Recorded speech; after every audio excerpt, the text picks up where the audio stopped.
네, 1번 문제 풀이 시작해 보도록 할게요. 그림과 같이 수평의 책상면 위에 용수철을 잡아 끝을 잡고 좌우로 흔들어 보았다라고 하네요. 이에 대한 설명으로 옳은 것만은 있는 대로 골라보라 라고 되어 있어요. 일단 매질은 용수철인 거죠. 그래서 용수철이 매질인 거고 용수철을 따라서 파동이 진행하고 있는 상황입니다. 우리가 기억 한번 보시면 더 빠르게 좌우로 흔든다라고 하는 거는 애초에 진동을 더 빠르게 한다는 뜻이거든요. 즉 진동수를 높여준다는 거지 파동의 속력이 빨라진다라는 뜻이 아닙니다. 파동의 속력은 뭐에 의해서 결정지어진다라고 얘기했었죠? 매질의 종류에 의해서 결정지어지는 거죠. 그러다 보니까 매질의 종류는 그대로 용수철이니 파동의 속력은 동일해야 하는 겁니다. 진동수만 증가하고 진동수가 증가함에 따라 파장만 짧아지게 되겠죠. 그래서 기억은 땡이 되는 거고요. 니은이에요. 용수철을 흔드는 진동수를 증가시킨대요.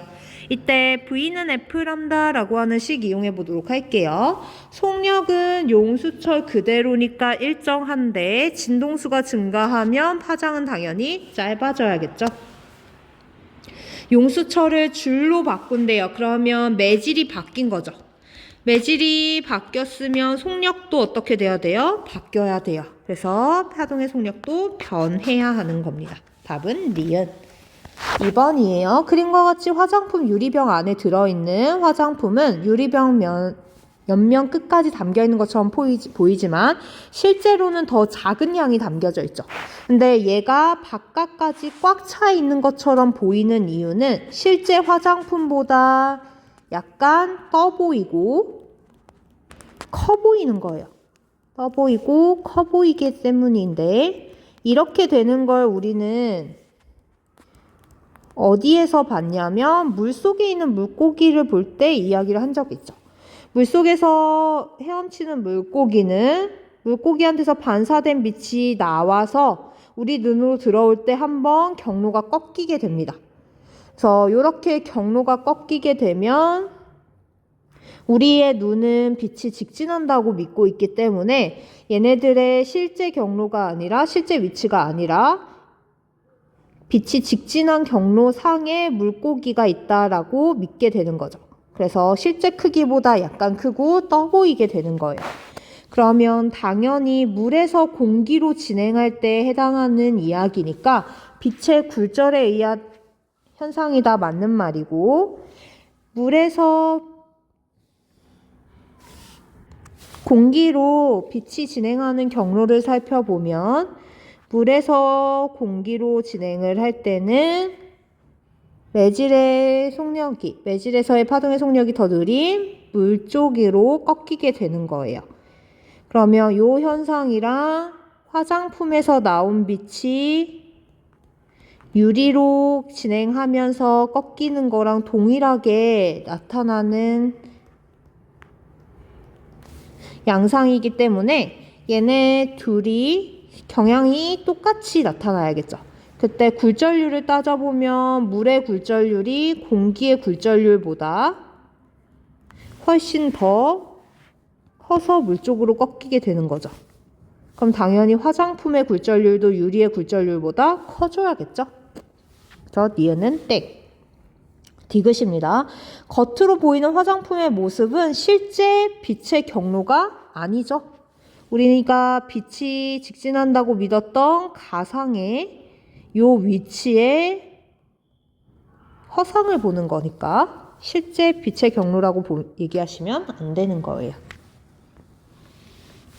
3번입니다. 그림 가와 나는 크기와 높낮이가 일정한 소리를 발생하는 스피커 앞에 각각 이산화탄소 풍선과 헬륨 풍선을 가까이 하였을 때 소리가 굴절되는 모습을 모식적으로 나타낸 거라고 합니다. 자, 보시면 진행 경로가 꺾였어요. 진행 경로가 꺾였다는 건 지금 공기 중에서랑 이산화탄소에서 그리고 헬륨에서 속력이 다 다르다는 뜻이 되는 거겠죠?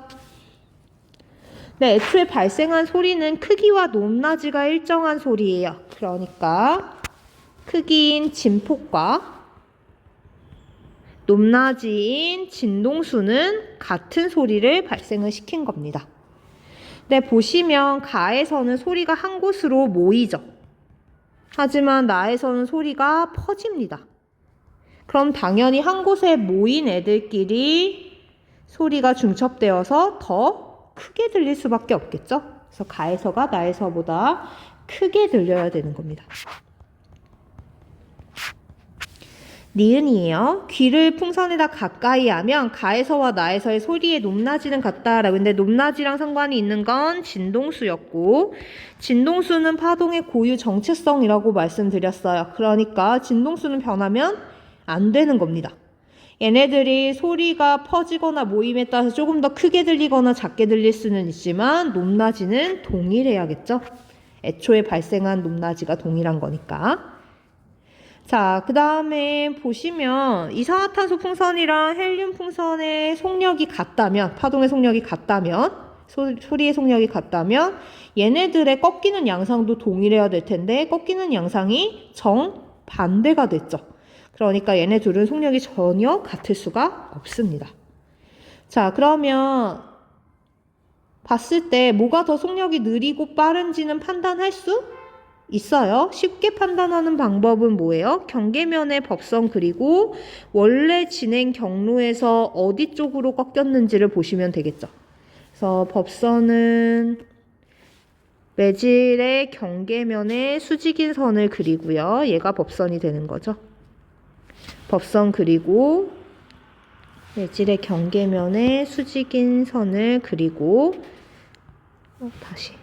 매질의 경계면에 수직인 선을 그리고 법선을 그리면 원래 진행 경로에서 원래 이렇게 갔어야 됐는데 어느 쪽으로 꺾였는지를 보고 속력이 더 느리고 빠른 걸 판단할 수 있게 됩니다.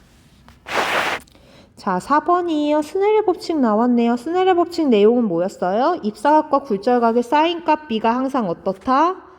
일정하다. 근데 그 일정한 굴절은 뭐의 B로 나타낼 수 있다? 매질에서의 속력 B로 나타낼 수 있다. 각 매질에서의 속력 B로 표현할 수 있고 이 값이 일정하다라는 얘기를 했었죠. 그러면 당연히 입사각과 굴절각의 B는 항상 1.47이 나와야 되는 거겠지. 자, 공기에서 콩기름으로 입사할 때 빛이 굴절하였다라고 했는데 빛이 굴절하지 않았으면 입사각과 굴절각의 크기가 어땠어야 돼요? 같아야 돼요. 그런데 같지 않다라는 건 굴절했다라는 뜻이 되는 거죠. 그래서 기억은 땡입니다. 굴절한 거 맞죠? 미안해요. 기억은 맞는 말. 입사각이 증가하면 굴절각도 증가한다. 당연하죠. 입사각이 증가하면 굴절각도 증가해야 사인값의 B가 항상 일정하게 나타날 수 있는 거죠. 그래서 입사각이 증가하면 굴절각도 증가한다. 맞는 말이 되는 거고요. 자, 동일한 매질에서 입사각이 40도여도 얘네들의 사인값의 B는 항상 1.47이 나와야만 합니다. 이게 스넬의 법칙 내용이었어요. 5번입니다. 5번은 조금 그러니까 문제가 좀 옹졸하죠. 애매합니다. 네, 광전 효과를 나타내는 실험인데요. 보시면 한쪽 끝에서 광섬유 한쪽 끝에서 빛을 쏴주게 돼요. 그러면 내부에서 전반사하면서 반대쪽으로 빛이 진행을 하게 될 겁니다. 이때 광섬유의 구조를 살펴보면 가운데에 코어가 있고 그 주변을 클레딩이 감싸고 있는 구조예요. 그래서 광섬유라고 하는 거는 코어의 굴절률이 클레딩보다 크기 때문에 굴절률이 큰 매질에서 굴절률이 작은 매질로 빛이 임계각보다 큰 각도로 진행하였을 때 전반사하는 걸 이용을 하는 거죠.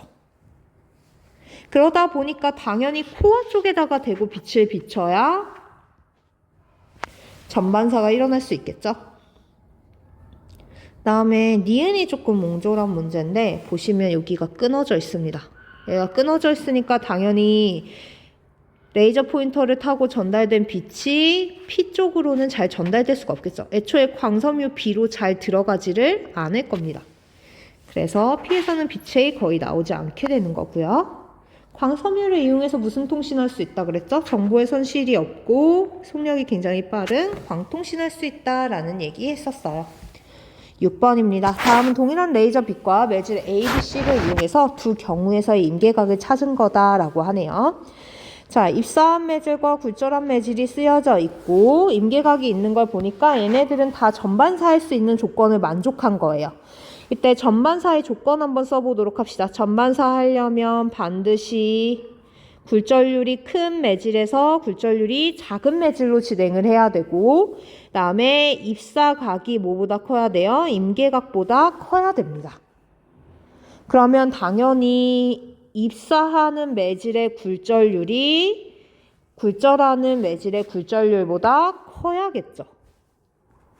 이렇게. 자, 그러면 우리가 제일 작은 애가 B라는 건 알 수 있는데 A랑 C 중에선 누가 더 크고 작은지를 알 수가 없어요. 그럴 때는 임계각을 보시면 됩니다. 자, 임계각이 작을수록 굴절률 차이가 큰 거예요. 그러면 임계각이 더 작은 C와 B의 굴절률 차이가 A와 B보다 더 큰 거죠. 그러면 굴절률이 제일 큰 건 C, 그 다음이 A, 그 다음이 B가 돼야겠네요. 세 매질 중에 굴절률은 C가 제일 큰 게 맞는 말이 되는 거고요. B에서 A로 레이저 빛을 통과를 시킨대요. B에서 A로 진행을 하면 굴절률이 작은 애에서 큰 애로 가는 거죠. 전반사의 조건을 만족하지 않습니다. 그래서 얘는 맞는 말이 되는 거고요. 절대 일어날 수 없는 일이죠. 다음에 C에서 A로 레이저 빛을 입사시키면 전반사가 일어나지 않는다라고 했는데 C에서 A 한번 살펴보도록 할게요. C에서 A면 굴절률이 큰 매질에서 작은 매질로 진행한 거죠. 그러면 당연히 전반사 일어날 수 있죠. 그래서 디귿은 땡이 되는 겁니다. 7번이에요. 그림과 같이 유리로 된 직각 프리즘을 공기 중에 놓고 레이저 빛을 비추었더니 빛이 프리즘 내에서 2번 전반사했대요. 여기에서 한 번 하고 여기에서 한 번 전반사한 거겠네요. 자, 그러면 전반사하는 지점을 기점으로 생각을 해보면 유리에서 공기로 진행을 할 때 전반사가 일어난 거니까 유리의 굴절률이 공기보다 커야겠죠.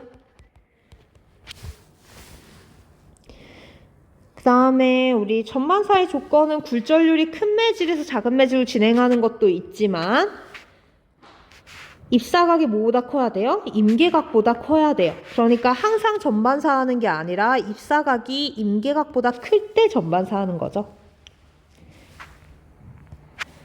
얘를 이용하면 빛을 손실 없이 멀리 보낼 수 있다는, 굉장히 빠른 속력으로 보낼 수 있다는 장점이 있다라고 얘기했습니다. 그래서 디귿이다. 8번이에요. 얘네들이 각각 자외선, 적외선, 마이크로파를 쓰고 있는데 얘네들이 어디에서 이런 광선들을 이용한 전자기파를 이용하는지 분류를 해보라고 하네요. 일단 귀 온도계예요. 귀 온도계는 이제 열을 측정할 때는 적외선을 씁니다. 그래서 리모컨뿐만이 아니라 온도를 측정할 때도 몸에서 방출하는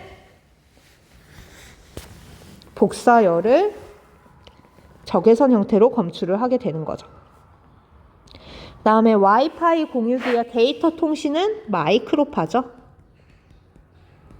칫솔 살균기입니다. 살균하기 위해선 이 중에서 에너지가 제일 큰 자외선을 써줘야 돼요. 9번 한번 해보도록 할게요. 그림은 두 개의 스피커에서 동일한 소리를 동시에 발생시키고 소리가 크게 들리는 지점과 작게 들리는 지점을 각각 검은 점과 흰 점으로 표시한 모습을 나타낸 거라고 합니다. 흰은 점을 표시하지 않은 지점이래요. 일단은 보시면 이제 두 스피커에서 동일한 소리가 나온다는 건 동일 위상으로, 동일 진동수로 소리를 방출하고 있다는 뜻이에요. 동일 위상, 동일 진동수, 동일 진폭으로. 그래서 동일 위상, 진폭, 진동수로 소리를 발생시키고 있는 거죠. 자, 포인트는 위상입니다. 소리가 크게 들리거나 작게 들리는 건 간섭 형사 때문에 그래요. 그러면 간섭이 일어났을 때 크게 들리려면 보강 간섭이 일어나야 되고 작게 들리려면 상쇄 간섭이 일어나야겠죠? 자, 그러면 상쇄가 일어나거나 보강이 일어날 때 검은 점과 흰 점으로 표현을 해준 건데 일단 보강 간섭이 일어나려면 위상이 같은 애들끼리 만나야겠죠. 그래서 보강은 같은 위상끼리 만나야 되고요. 상쇄는 반대 위상끼리 만나야 됩니다. 같은 위상끼리 만나려면 반드시 한 파장의 정수배만큼 차이가 나야 돼요. 한 파장, 두 파장, 세 파장 이렇게 차이가 나야 동일 위상끼리 만날 수 있죠. 왜냐하면 처음부터 발생한 소리가 동일 위상이니까. 반면에 상쇄 간섭이 일어나려면 반대 위상으로 만나야 되고 그러려면 반파장, 1.5파장, 2.5파장처럼 반파장의 홀수배만큼 차이가 나야 돼요. 그러면 동일 위상으로 만나기 위해서는 어느 지점을 찍었을 때 그 지점까지 두 스피커로부터의 거리가 같아야겠죠. 그러면 스피커로부터의 거리가 같은 검은 점은 바로 보강 간섭이 일어나는 지점입니다. 둘 중에 하나가 보강 아니면 상쇄라고 했으니까 검은 점이 보강이면 흰 점은 뭐가 되는 거예요? 상쇄가 되는 거죠. 자, 소리가 크게 들리거나 작게 들리는 것 자체가 파동이 중첩된다라는 걸 뜻하는 거고요. 검은 점은 상쇄가 아니라 보강이라고 얘기를 했죠. 다음에 P점을 생각해보면 P점도 두 스피커로부터의 거리가 같은 지점입니다. 그러니까 여기도 보강이 나타나야 되고 당연히 검은 점으로 표시를 해주셔야겠죠. 9번은 기억 디귿입니다. 10번이에요. 소리의 간섭 현상과 빛의 간섭 현상으로 공통점에 옳은 것만은 있는 대로 골라보라 라고 했는데 둘 다 간섭에 의해서 어떻게 해줄 수가 있어요? 진폭을 변화시킬 수가 있죠. 네, 진폭의 변화는 세기랑 상관이 있다라고 얘기했습니다. 그래서 진폭이 증가하는 보강 간섭이 일어나면 세기가 증가하는 거고 여기 감소부터 할게요.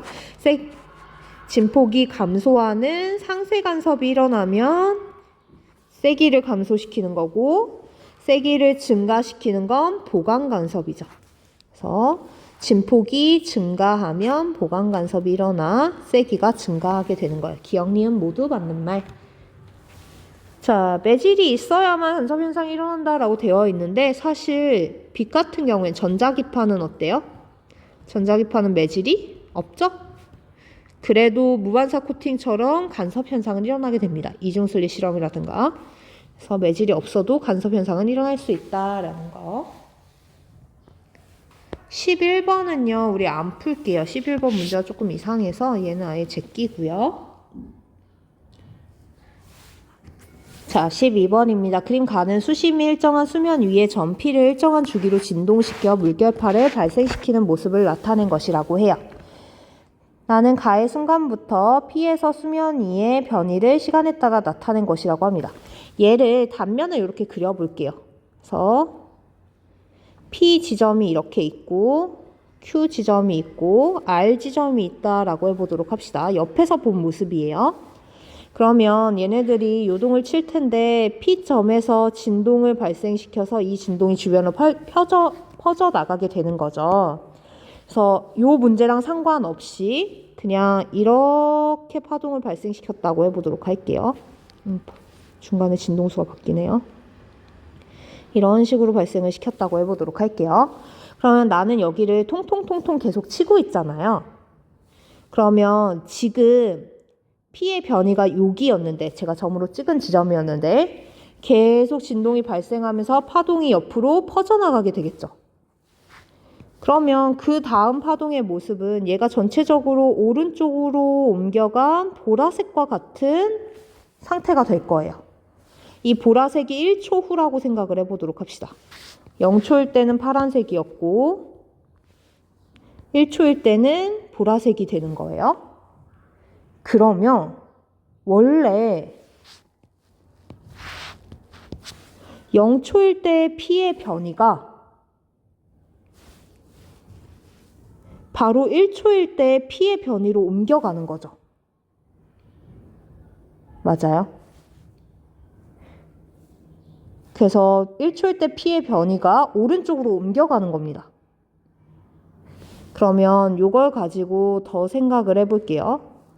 자, P가 원점에서 시작해서 이렇게 시간에 따라 흐른다라고 얘기를 했으니까 P의 변위는 지금 원점이었다라고 해보도록 하겠습니다. 원점에서 시작을 하는 거예요. 자, 그러면 P가 원점이고 그 다음에 Q는 마루 아니면 골인 상태예요.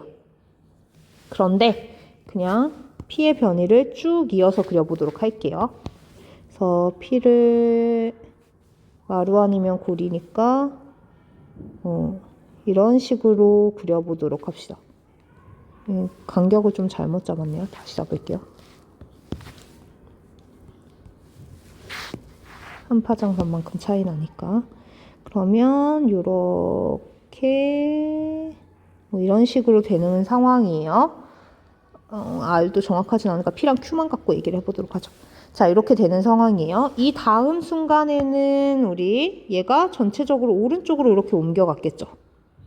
그러면 0초일 때에 P의 변위가 1초일 때 P의 변위가 되는 거예요. 이해되시나요? 그래서 0초일 때 P의 변위가 1초일 때 Q의 변위가 되는 겁니다. 그러니까 지금 0초인 순간의 Q의 변이라고 하는 건 마이너스 1초일 때의 P의 변이었던 거예요. 왜냐하면 시간이 지나면서 P가 Q가 되고 걔가 또 쭉 진행해서 R이 될 거니까. 그래서 0초일 때의 Q의 변이는 마이너스 1초일 때의 여기에서는 시간이 0.1초 간격이니까 마이너스 0.1초일 때의 P의 변이가 되는 거지. 그럼 마이너스 0.1초일 때 P의 변이는 어떻게 알아요? 아래에 있는 그래프에서 연장으로 쭉 그려주면 되는 거죠. 그럼 마이너스 1초일 때 P의 변이였던 골이 바로 Q의 현재 변이가 되는 겁니다. 0초일 때의 Q의 변이가 되는 거예요. 그러면 점선이 Q니까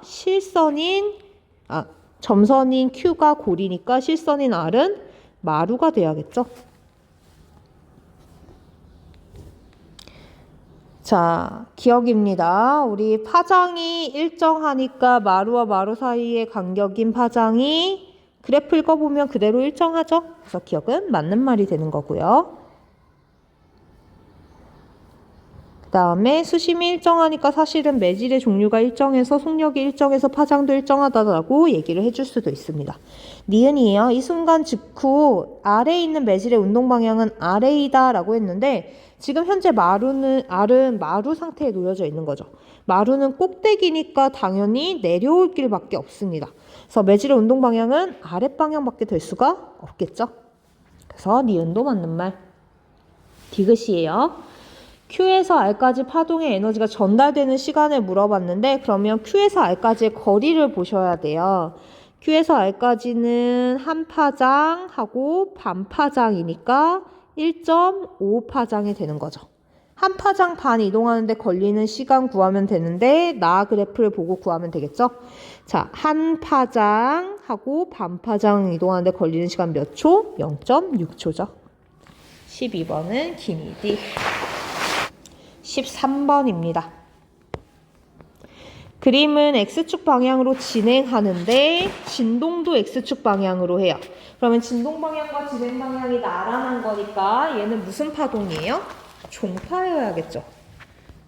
그래서 그래프를 보고 종파인지 횡파인지를 판단하는 게 아니라 문항을 보고 이야기를 해주셔야 돼요. 왜냐하면 종파도 횡파처럼 변이를 갖고 이렇게 진동 위치를 갖고 이렇게 나타낼 수가 있습니다.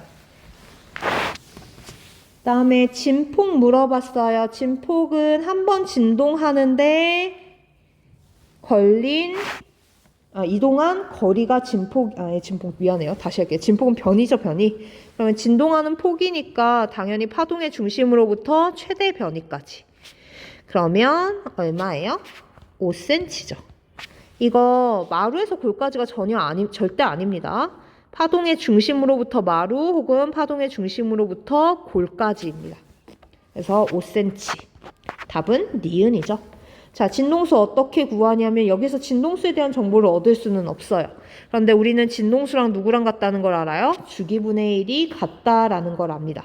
그러면 주기를 알면 진동위치 시간 그래프에서 한 주기의 길이를 알면 주기가 얼마인지를 알면 진동수를 구할 수 있겠죠. 주기는 한 번 진동하는 동안 걸린 시간이고 한 번 진동하는 동안 걸린 시간은 0.2초네요.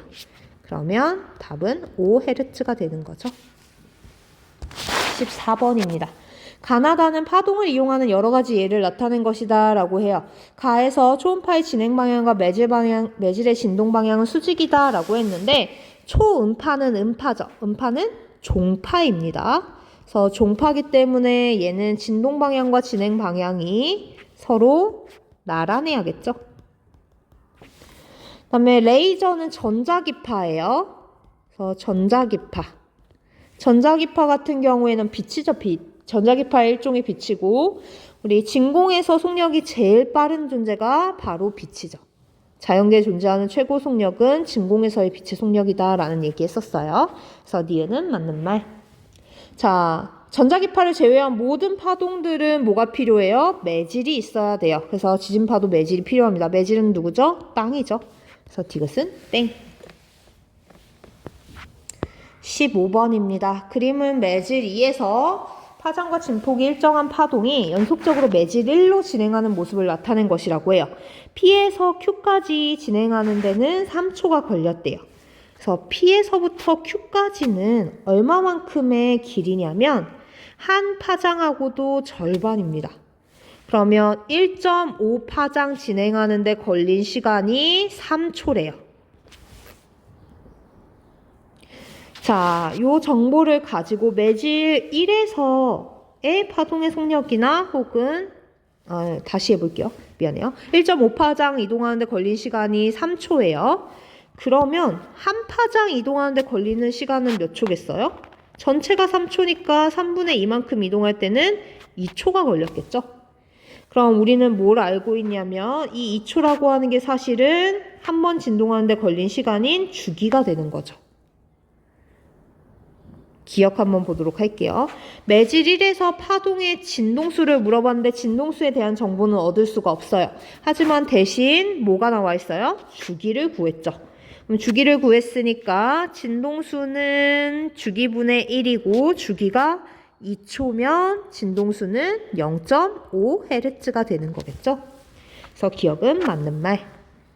자, 매질 2에서 파동의 속력을 물어봤는데 파동 진행하면서 진동수는 변하면 안 돼요. 그럼 진동수 그대로 이용해서 그 유명한 식 뭐? V는 Fλ 사용해주면 됩니다. 진동수 0.5고요. 매질 2에서의 파장은 몇 미터? 3에서부터 6까지니까 3m가 되는 거죠. 그러면 0.5 곱하기 3이니까 1.5m/s가 맞는 말이 되는 거죠. 자, 이 순간 P에 있는 매질과 Q에 있는 매질의 진동 방향을 물어봤는데요. 일단 P랑 Q는 위상이 서로 반대입니다. 몇 파장 차이 나요? 한 파장 반만큼 차이가 나요. 그럼 위상이 반대이기 때문에 매질의 진동 방향도 반대일 수밖에 없어요. 네, 이게 기억이 안 나실 땐 뭐 하시면 되냐면 얘네들의 진행 방향을 따라서 그 다음 순간의 파동을 그려주시면 됩니다. 그래서 한번 그려보도록 할게요. 얘가 왼쪽으로 진행하고 있으니까 전체적으로 파동이 이렇게 이동을 하게 되겠죠. 그러면 빨간색에서 파란색이 되는 거니까 Q 지점은 아래로 이동을 하는 거고 P 지점은 변이가 위로 이동을 하는 거죠. 위로 출렁한다라는 뜻입니다. 그래서 하나는 아래 하나는 위인 진행 방향이 서로 반대다라고 얘기를 해주시면 돼요. 16번입니다. 그림은 매질 1과 2의 경계면 XX'에서 평면파가 진행하는 모습을 나타낸 것이라고 해요. 자, 평면파 같은 경우에는 이제 파면이라고 하는 게 존재하는데 이 파면은 위상이 같은 지점을 연결해 놓은 것입니다. 위상이 같은 지점을 연결한 선이에요. 그러다 보니까 마루면 마루, 골이면 골, 걔네들을 정한 다음에 이어놓은 거죠. 그러면 한 파면에서 한 파면, 다음 파면까지의 거리는 한 파장이 되는 거예요. 마루에서부터 마루까지의 거리가 되는 거니까. 자, 이때 우리가 보시면 그러면 파장의 길이를 가지고 파동의 속력을 판별할 수 있죠. 왜? 동일한 파동이 진행하고 있는 건데 V는 F 람다에 따르면 F는 변하는 값이 아니고 그러면 속력이 클수록 파장이 긴 거죠. 그럼 매질 1이랑 2 중에서는 누가 더 속력이 큰 거예요? 파장이 긴 매질 1에서가 더 빠른 게 되는 거죠. 미안해요. 1에서보다 2에서 더 빠르다고 그랬으니까 땡이죠. 1이 더 빠른 거죠. 그 다음에 속력을 구해 볼 수도 있어요. 뭐라고 나와 있냐면 한 파면이 통과한 후에 다음 파면이 통과하는데 걸리는 시간이 0.2초래요. 그러면 한 파장 진행하는데 걸리는 시간이 0.2초거든요. 얘가 뭐가 되는 거야? 주기가 되는 거죠. 주기를 알면 누구도 구할 수 있어요? 진동수도 구할 수 있어요. 그러면 우리 파동의 속력은 V는 F 람다 그대로 쓸 건데 V를 구하자면 진동수인 0.2분의 1 주기분의 1 아니면 이렇게 해봅시다. F 대신에 T분의 1 쓰면 되니까 V는 T분의 람다라고도 쓸 수 있죠. 주기 얼마였어요? 0.2 한 파장 매질 1에서는 5cm죠. 그런데 속력이 m/s로 되어 있으니까 0.05m로 표현을 해줘야겠죠. 그럼 답은 0.25m/s가 되는 겁니다. 자, 얘들아 주기는 변해요, 안 변해요? 진동수는 불변이고 한번 파동이 진행하기 시작하면 진동수 불변이면 당연히 주기도 어때야 돼요? 불변이어야겠죠. 왜? 주기랑 진동수는 서로 역수관계에 있으니까. 그러다 보니까 주기가 변하지 않게 되는 거고 그러면 주기가 0.2초라는 건 1초에 파면이 몇 개 지나간다는 거예요? 5개 지나간다는 거예요. 이거 변해요, 안 변해요? 안 변하죠. 주기가 변하지 않으니까. 그러면 1초 동안 Q점을 지나가는 것도 당연히 5개가 돼야겠죠. 17번입니다. 자, 파면의 수직한 방향이 파동의 진행 방향이라서 이렇게 파동의 진행 방향을 그려줘도 되지만 우리가 더 쉬운 방법은 뭐냐면요. 그냥 파면과 파면 사이의 간격인 파장을 봐도 되겠죠. 왜? V는 F 람다에 의해서 진동수가 일정하면 속력이 클수록 파장이 긴 거죠.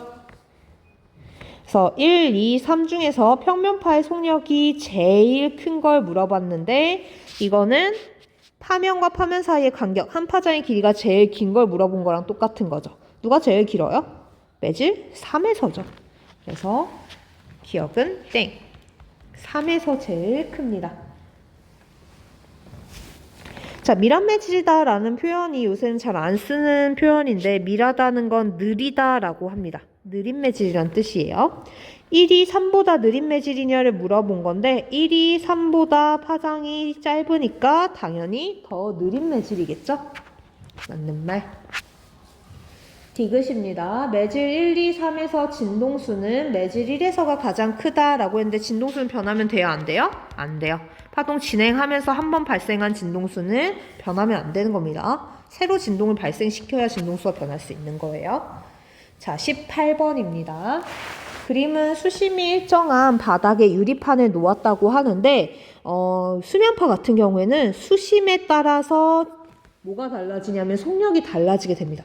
그래서 수심이 깊을수록 속력이 커져요. 그러다 보니까 얘를 옆면에서 보면 유리판이 놓여지는 바람에 A에서 B로 가면서 수심이 얕아지게 됩니다. 그러면 속력이 느려지게 되는 거죠. 속력이 느려진다는 건 파장이 어떻게 된다는 거예요? 짧아진다라는 뜻이죠. 그 다음에 얘는 진행하면서요. 이제 그 수면파는 구면파의 형태로 진행을 하거든요. 그래서 점에서 발생한 파동이 점점 큰 구로 전체적으로 퍼져나가게 됩니다.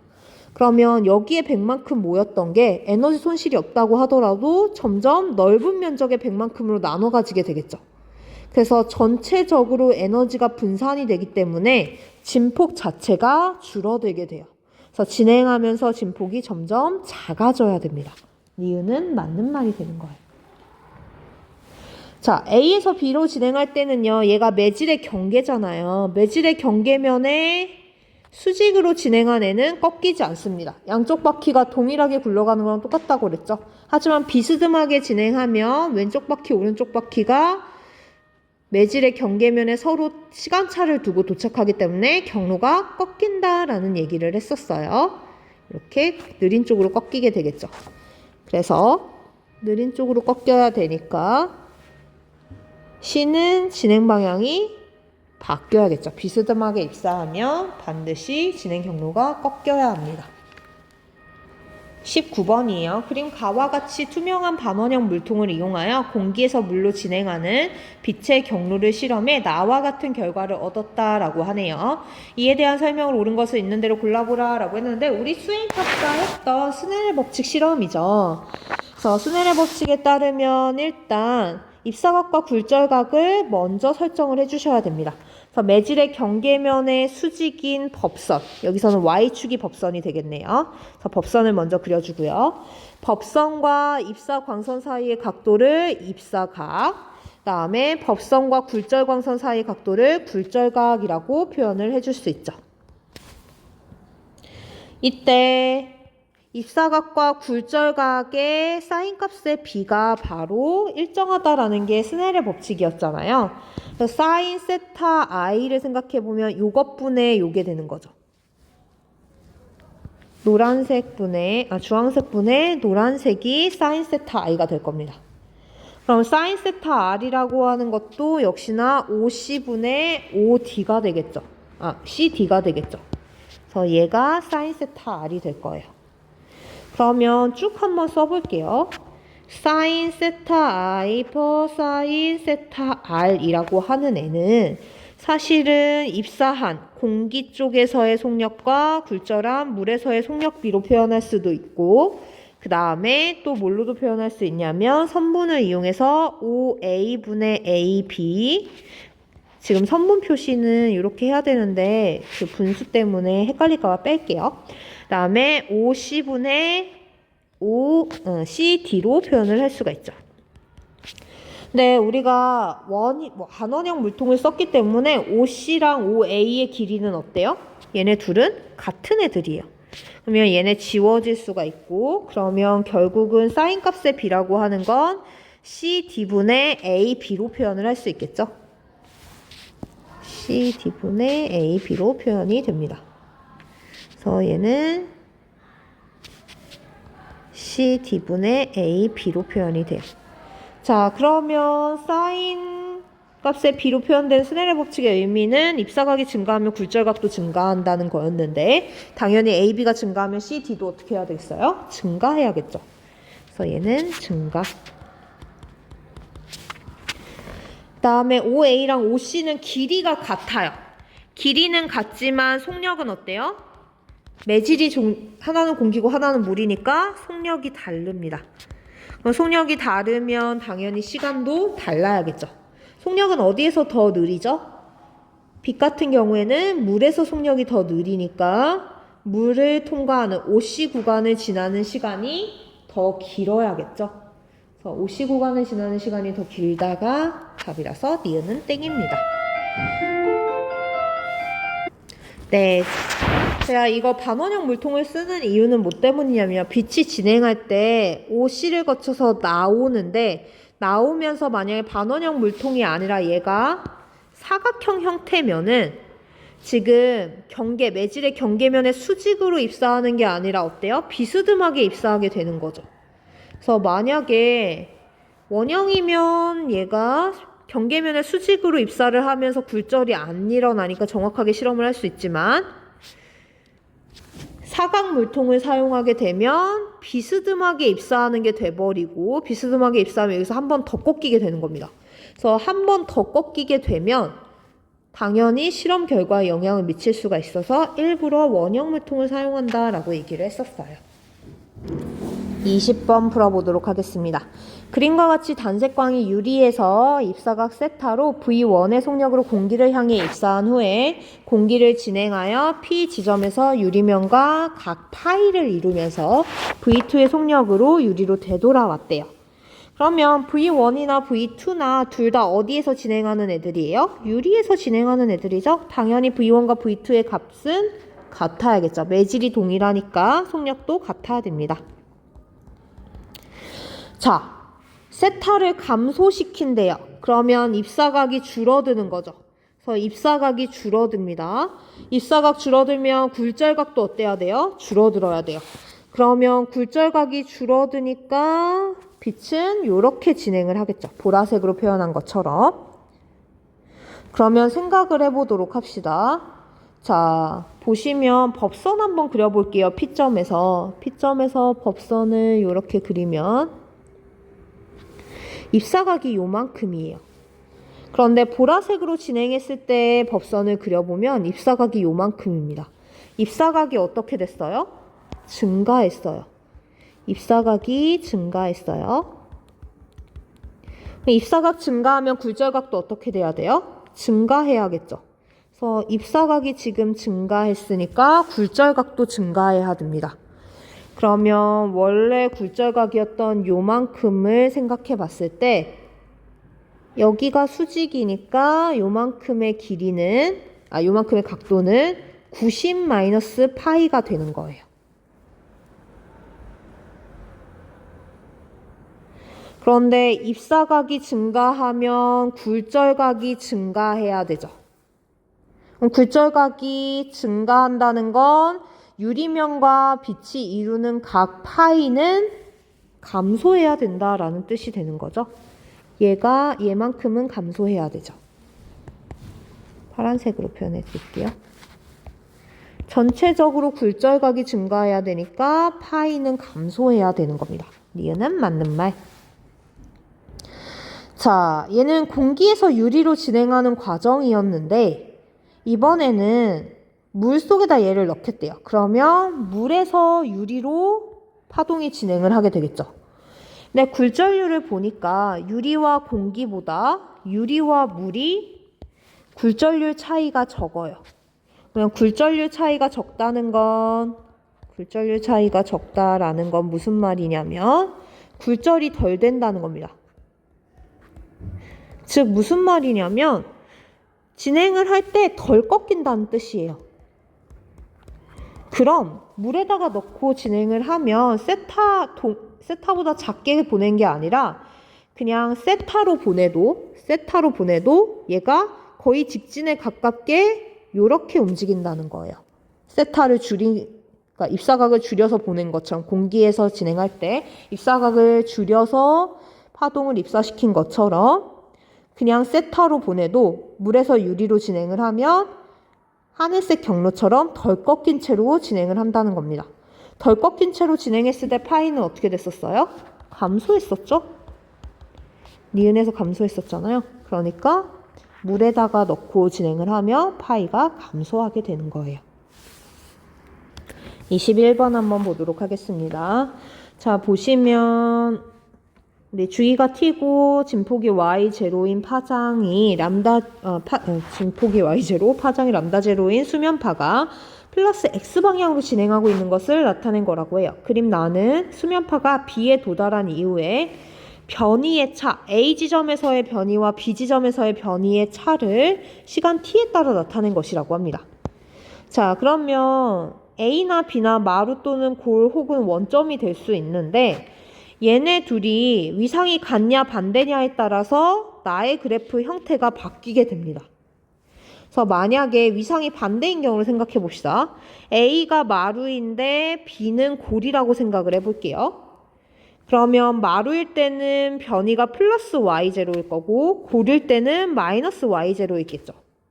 그럼 A-B라고 하는 값은 플러스 Y0 마이너스 Y0가 되는 거니까 얘는 플러스 2Y0가 될 수 있는 거예요. 그런데 만약에 둘이 위상이 같아서 하나가 마루일 때 다른 애도 마루라고 해보면 마루랑 마루랑 더해진다라는 건 마루랑 마루랑 빼주면 항상 0이 나올 수밖에 없겠죠. 골이랑 골이랑 빼도 0이 됩니다. 원점이랑 원점이랑 빼도 0이 돼요. 그럼 위상이 같은 애들끼리 서로 빼면 항상 0이 될 수밖에 없어요. 즉 무슨 말이냐면 이 그래프는 A와 B가 서로 위상이 다른 지점이다라는 걸 보여주는 그래프인 겁니다. 그래서 위상이 반대다라는 걸 알려주는 그래프예요. 자, 대신 여기에서 플러스 2y0가 나오려면 A가 마루일 때 B가 골이어야 되고 그 다음 플러스 2y0도 A가 마루일 때 B는 골이어야겠죠. 그러면 결국은 플러스 2y0에서 플러스 2y0까지의 이 간격, 시간 간격이라고 하는 게 A가 마루에서 마루까지 이동하는데 걸린 시간 간격이랑 동일한 겁니다. 즉 요만큼의 간격이 주기가 되는 거죠. 주기는 얼마예요? t0가 되는 거죠. 그래서 기억은 맞는 말. 니은이에요. D는 0.5람다의 홀수배다라고 했는데 D는 A와 B 사이의 차이입니다. 이 둘은 위상이 반대여야 되니까 반파장의 홀수배만큼 차이가 나야겠죠. 반파장 1.5파장, 2.5파장 이렇게. 그래서 니은도 맞는 말. 디귿이에요. A가 수면파의 마루에 있을 때 B는 수면파의 골에 있다라고 하는데 이게 반파장 홀수배 차이 난다, 위상이 반대다라는 말이랑 똑같은 말이죠. 그래서 답은 기니디. 22번입니다. 자, 동일하게 A로 진행을 할 건데 하나는 공기에서 B를 거쳐 A로 가고 하나는 공기에서 C를 거쳐 A로 간다라고 해요. 이때 꺾이는 경로를 봤더니 C에서 꺾이는 폭이 B에서보다 더 좁아요. 근데 여기 그림을 분석해보면 이 폭이 좁다는 거, D1과 D2를 비교했을 때 D2가 더 작다라는 건 무슨 의미냐면요. 입사각이나 굴절각이 작다라는 걸 뜻하는 겁니다. 보시면 파란색으로 한번 표현해 볼게요. 매질의 경계면의 수직인 요 점선들을 좀 생각해 보면 입사각 I1일 때 굴절각은 요만큼이에요. 얘를 세타 B라고 해보도록 할게요. 그 다음에 입사각 I2일 때 굴절각은 얘죠. 그래서 얘를 세타 C라고 해보도록 합시다. 요 굴절각이 작아야 D2나 광선이 진행하는 요 폭인 D 값이 작아질 수밖에 없어요. 그래서 요 폭을 가지고 뭘 알 수가 있냐면 D1이 D2보다 크다는 건 세타 B가 세타 C보다 크다라는 뜻이기도 합니다. 그러면 요렇게 표현이 된 걸 알 수가 있어요. 자, 그때 I1과 세타 B를 비교해 보면요. I1에서 원래 진행해야 되는 경로는 요 경로죠. 쭉 직진했어야 됐는데 B 쪽으로 꺾였어요. 속력 누가 더 느린 거예요? B가 더 느린 거죠. 그래서 A에서가 B에서보다 크다, 맞는 말이 되는 거고요. 그 다음에 여기에서 A가 B보다 속력이 큰 거고 A랑 C도 한번 보도록 하겠습니다. 자, 역시나 쭉 직진했어야 됐는데 C 쪽으로 꺾였으니까 미안해요. 다시 할게요. 미안해요. A랑 B를 비교한 건데 다시 해볼게요. 공기랑 B를 비교해버렸죠. A랑 B 비교하려면 B에서 A로 진행하는 거 봐야 되죠. 자, 보시면 쭉 진행해서 직진했어야 됐는데 얘가 B 쪽으로 꺾였죠. 이쪽으로 꺾여 있어요. 그 말인 즉슨 속력은 누가 더 크다는 거예요? B가 A보다 느리다는 뜻이 되는 거죠. 마찬가지로 얘도 C에서 A로 진행하면서 쭉 직진했어야 되는데 누구 쪽으로 꺾여요? C 쪽으로 꺾여요. 즉 속력은 누가 더 빠르다? A가 더 빠르다라는 뜻이 되는 거죠. 잘 안 그려지네. 잠깐만요. 이렇게 그려야겠죠? 이렇게.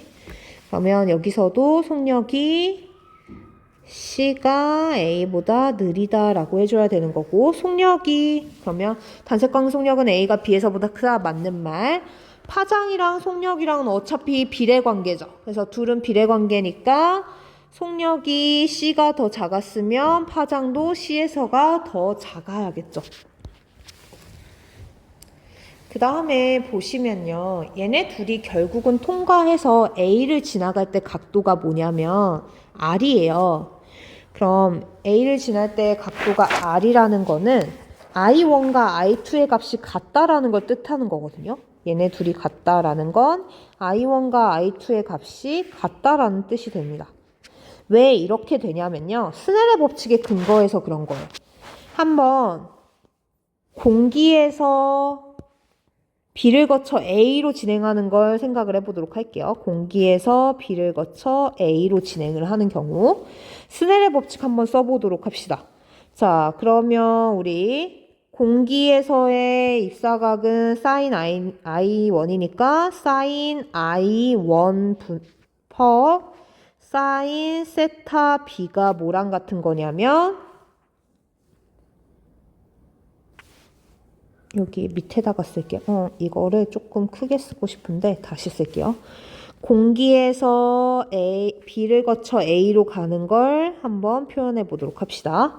그러면 sin I1 per sin 세타 B는 어떻게 표현될 수 있냐면 공기에서의 속력과 B에서의 속력의 B로 표현이 되는 거죠. 그 다음에 B에서 A로 진행하는 거 해볼게요. 억각이니까 세타 B가 B에서 A로 진행하는 입사각이 되는 거죠. 그러면 요 입사각이 세타 B가 되는 거니까 sin 세타 B per 굴절각은 R이죠. sin R은 뭐랑 똑같냐면 V B per V A가 되는 거죠. 스넬의 법칙 그냥 쓴 거예요. 근데 얘네들을 한번 곱해보도록 할게요. 얘네들을 곱해요. 얘네들 곱하면 얼마 나오냐면 sin 세타 B 지워지니까 sin R분의 sin I1이 나와요. 그 다음에 얘네 둘도 곱하면 뭐가 나오냐면 BB 지워지니까 VA분의 V 공기가 나옵니다. 자, 입사 세타 1으로 공기에서 해서 굴절은 R로 A로 한다는 뜻이에요. 그쵸? 이거는 무슨 스넬의 법칙이 만들어진 거냐면 바로 공기에서 A로 쏘아질 때의 스넬의 법칙이 만들어진 겁니다. 즉 무슨 말이냐면 중간에 있는 B를 아예 없애버리고 A랑 공기만 둔 다음에 A로 I1만큼의 각도를 가지고 굴절을 시키면 굴절각이 R이 된다는 뜻이에요. 얘가 무슨 의미냐면 그림 그려보면 A 이렇게 있잖아요. A가 있을 때 공기에서 바로 I1으로 쏘면 굴절 R로 한다는 뜻이 되는 겁니다. 조금 더 크게 그릴게요. 이렇게 해서 A 있고 공기 있어요. 그때 각도 I1으로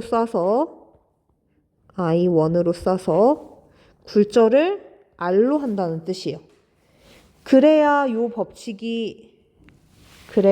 요 스넬의 법칙이 그대로 적용될 수 있겠죠.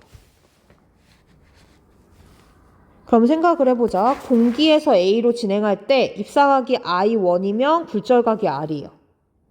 그럼 나에서는 I2로 쐈을 때 굴절각이 R이 나온다는 건 I1과 I2가 아예 처음부터 값이 어땠다는 거야? 같다라는 뜻이 되는 건 거죠. 요렇게 푸시는 겁니다. 그래서 중간에 매질이 껴있어도 얘를 그냥 빼고 생각하셔도 돼요. 공기에서 바로 A로 진행을 해도 I1으로 쏘면 굴절은 R로 합니다. 23번 한번 풀어볼게요. 그림은 매질 1에서 매질 2를 향해 단색광을 비추었을 때 P에서 출발한 단색광이 O를 지나 스크린의 점 Q를 향해 진행하고 있는 것을 나타낸 거예요. 얘는 원래대로면 이렇게 직진했어야 되는데 매질 1쪽으로 꺾여 있는 걸 보면 속력은 누가 더 빠른 거예요? 매질 2가 더 빠른 거죠. 그래서 속력을 따져보면 매질 2에서의 속력이 매질 1에서의 속력보다 큰 게 되는 겁니다. 자, 경로가 꺾였어요. 무슨 현상이에요? 빛의 굴절이죠. 굴절할 때는 스넬의 법칙을 따르는데 스넬의 법칙이라는 건 사인 값의 비가 일정하다라는 거죠. 그래서 입사각이 증가하면 굴절각이 증가하는 건 맞지만 정비례하면 안 됩니다. 사인 값의 비로 비례해야 되는 거예요. 그래서 얘는 땡이 되는 거죠. 디귿입니다. 자, 세타 90도보다 아래이면 입사각이 90도보다 작으면 항상 단색광은 매질 2를 지나게 된다라고 했는데 지금 보면 전반사의 조건을 만족했어요. 느린 매질에서 빠른 매질로 진행하고 있죠. 그러면 입사각이 임계각보다 커지면 뭐 할 수 있는 거예요? 전반사 할 수 있겠죠. 아니면 그려보셔도 됩니다. 지금 입사각 만약에 증가해버리면 굴절각도 증가하겠죠. 더 증가하면 언젠가는 굴절각이 90도가 되는 순간이 올 거고 굴절각이 이렇게 그리면 안 되고 이쪽에다 그려야 되죠. 굴절각 90도가 되는 지점이 발생을 할 거고 이것보다 더 증가하면 전반사하게 되겠죠. 그래서 디귿은 땡이 되는 겁니다. 임계각보다 증가하면 커지면 전반사하게 돼요. 매질 2를 지나갈 수가 없죠. 그 전반사의 원리를 이용한 게 바로 24번입니다. 그림과 같이 굴절률이 2분의 3과 2분의 5인 매질 사이를 지금 빛이 진행하고 있는 상황이에요. 그래서 빛이 지금 보시면 굴절률이 큰 매질에서 작은 매질로 진행을 하고 있기 때문에 입사각보다 굴절각이 큰 상황이거든요. 그래서 법선을 그려보면 얘가 입사각 세타 I, 그 다음에 얘가 굴절각 세타 R이 되는 거죠. 그러면 어느 순간부터는 입사각이 증가하다 보면 굴절각이 90도가 되는 지점이 발생을 할 거고 이 순간을 넘어가면 전반사가 일어나게 되겠죠. 그래서 이렇게 되면 이렇게 굴절각이 90도가 되는 지점이 발생할 수 있고 이것보다 더 커지게 되면 전반사를 하게 될 겁니다. 그러면 사실은 임계각 위치까지만 원판이 덮어주면 원판이 임계각 위치까지만 덮어주면 임계각을 넘어선 다음부터는 아예 빛이 전반사에서 매질 1로 진행을 할 수가 없으니까 매질 1로 진행하는 빛이 사라지게 되는 거예요. 즉 뭐를 찾으라는 뜻이냐면 굴절각이 90도가 되는 임계각을 찾으라 라는 뜻입니다. 얘 문제가 의미하는 바는 임계각을 찾아라가 되는 거예요. 자, 임계각을 찾으려면 스넬의 법칙을 써야 돼요. 스넬의 법칙 한번 써보도록 합시다. 스넬의 법칙입니다. 입사각의 사인값과 굴절각의 사인값의 비가 항상 일정한데 속력으로 따지면 그대로 쓰면 되지만 굴절률은 반대로 써야 되죠. 입사는 매질 2로 했으니까 분모에 매질 2의 굴절률이 들어가고 분자에 매질 1의 굴절률이 들어가 줘야겠죠. 미안해요. 맞죠? 네. 자, 그러면 매질 2의 굴절률은 2분의 5, 매질 1의 굴절률은 2분의 3. 즉, 사인 값의 비가 5분의 3이 나와야 되는 겁니다. 근데 우리는 지금 뭘 찾고 있어요? 임계각을 찾고 있어요. 그러면 임계각을 세타 C라고 하면 굴절각은 얼마가 돼야 돼요? 90도가 돼야 되겠죠. 굴절각이 90도라는 건 사인값이 90도의 사인값은 1이니까 쓰나 마나 하는 거고 결국은 사인 세타 C가 얼마가 되는 거냐면 5분의 3이 되는 겁니다. 그러면 싹 다 지우고 임계각만 남겨놓도록 해볼게요. 자, 임계각으로 입사했을 때가 보라색 광선이에요. 그러면 보라색 광선일 때 입사각 요만큼이 세타 C가 되는 거죠. 근데 사인 세타 C라고 하는 건 뭐냐면 사인 세타 C는 얘분의 얘가 되는 거죠. 이게 5분의 3이니까 5분의 3 이렇게 표현을 해줘야 되는 겁니다. 다시 써볼게요. 무슨 색깔이 좋을까? 노란색으로 해봅시다. 임계각 이게 5고 그 다음에 요만큼이 3이 돼야 이것도 안 보이네. 잠깐만요. 뭘로 해야 될까? 주황색? 네. 이렇게 그나마 보이나요? 네.